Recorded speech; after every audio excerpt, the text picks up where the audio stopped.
dirais que Thibaut, vous, si je peux me permettre, vous avez la tâche qui est encore plus difficile parce que vous allez alors à la fois votre équipe d'efficience santé travail que d'ailleurs vous faites grossir parce que vous allez nous expliquer, c'est un organisme qui grossit, mais qui surtout a une vocation essentielle sur l'extérieur et qui justement de contribuer à la protection et à la santé dans tous ces états médical, mais pas que. Justement, merci en tout cas.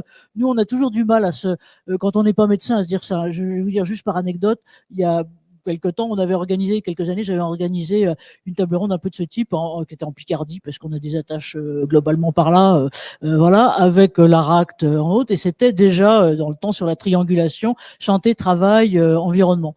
Et puis le truc faisait que, il n'y avait pas de médecin à la table. Alors je m'en suis fait, je vous raconte pas les scuds que je me suis pris. Comment vous osez parler doctement de santé. Il y en avait dans la salle, ils pouvaient prendre le micro, ils l'ont pris. Voilà. Donc bon, vous n'êtes pas médecin. Alors, effectivement, je ne suis pas médecin. Je n'ai pas cette chance-là, ou je ne sais pas si c'est une chance, en tout cas, je n'ai pas eu cette vocation.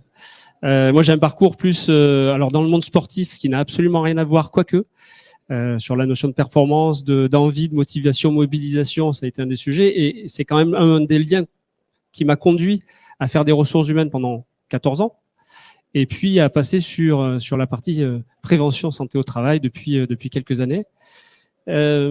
Efficience en quelques mots. Alors oui, tu l'as dit, c'est aujourd'hui, ça grossit. On en est à notre 4e fusion et donc on pèse aujourd'hui, alors modestement, mais 300 collaborateurs sur 26 centres. On est basé en Île-de-France. On développe de nouvelles activités avec une filiale qui est spécialisée pour accompagner les entreprises, notamment sur leurs besoins de personnel spécifiques, des infirmières en santé au travail, des assistantes sociales, des psychologues du travail. Enfin voilà, toujours dans le champ de la prévention.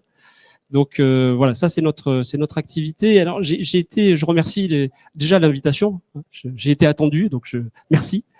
C'est un plaisir d'être ici. J'ai été très intéressé par les mots qui ont été formulés il y a quelques instants. Le dernier, c'est l'histoire du bonjour. J'adore ça parce que quand j'étais DRH ou quand j'étais même patron d'entreprise avant même mes fonctions là, ça fait plus de 20 ans que je prenais le soin d'aller dire bonjour tous les jours. Et je suis pas un grand bavard à la base, sauf quand je prends le micro, des fois ça peut m'arriver, mais et je passais juste quelques secondes avec les collaborateurs, mais c'est une richesse d'informations ce bonjour. Et en termes de prévention, enfin voilà, on fait énormément de choses.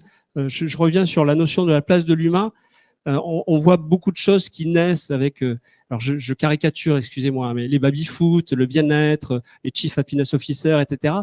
Bah, oui, c'est bien, pourquoi pas? Non, mais non, mais pourquoi pas? Mais il faut d'abord revenir aux fondamentaux. C'est-à-dire la place de l'humain, c'est d'abord celle que les dirigeants et les gens qui la composent lui accordent. Et quand on le fait naturellement, évidemment, les choses vont mieux. Il n'y a pas besoin de faire des choses très compliquées. Il faut faire des choses basiques. Hein. Bon, enfin voilà, ça c'était un aparté. J'ai un autre mot qui me plaît beaucoup, c'est intégration. C'est intégrative.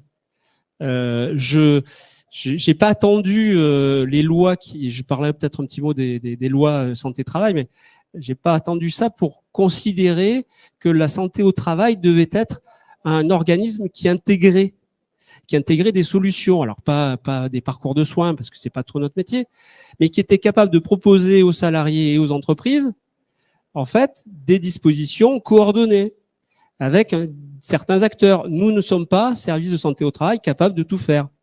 Nous n'avons pas les moyens non plus de tout faire. En revanche, nous connaissons beaucoup de choses, nous connaissons beaucoup d'acteurs, nous avons été capables de cribler et de qualifier la qualité des interventions.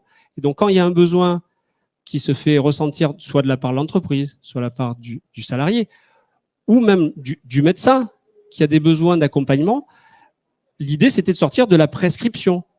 On a eu une santé au travail qui était très prescriptive. Et là, tout l'effort que j'ai aujourd'hui avec mes équipes, avec les 300 collaborateurs, c'est d'être dans un écosystème dans lequel on peut prendre en charge les besoins de manière complète, à coût constant, voire même amélioré, parce que je pense que aujourd'hui il y a des dépenses qui sont redondantes.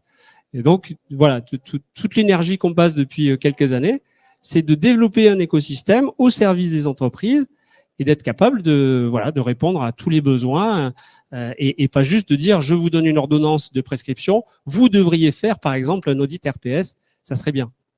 Et puis bien souvent il se passe pas grand chose parce que l'entreprise elle a potentiellement de choses à faire, elle sait pas vers qui se retourner, etc. Donc, voilà, j'aime bien ce mot intégratif parce que je trouve que c'est la solution d'avenir et c'est le fait qu'on travaille tous ensemble, en fait.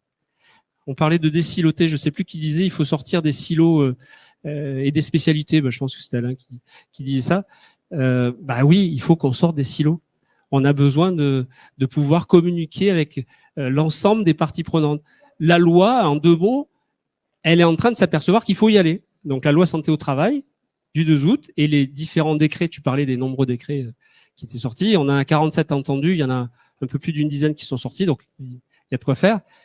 Justement, elle est en train de se dire, on va désiloter, on va pouvoir communiquer avec la médecine de ville. On va pouvoir faire des choses ensemble. On va pouvoir partager un numéro d'identification unique. Comme ça, on est sûr de pas se tromper de personne. On va pouvoir, on va pouvoir partager des informations sur un dossier partagé. Donc ça, c'est le début juridique. Après, j'ai plein de choses à dire, mais. Et puis, on le reprendra. Merci Dieu, on le reprendra au niveau d'eau. Mais là, ce qui est important, c'est effectivement l'attitude. Justement, elle est en spectre large et elle est et dans l'offre et dans, j'imagine, la captation et l'étude ou l'analyse ou la réception des besoins, de pouvoir pas être fermé sur une question d'aptitude ou autre.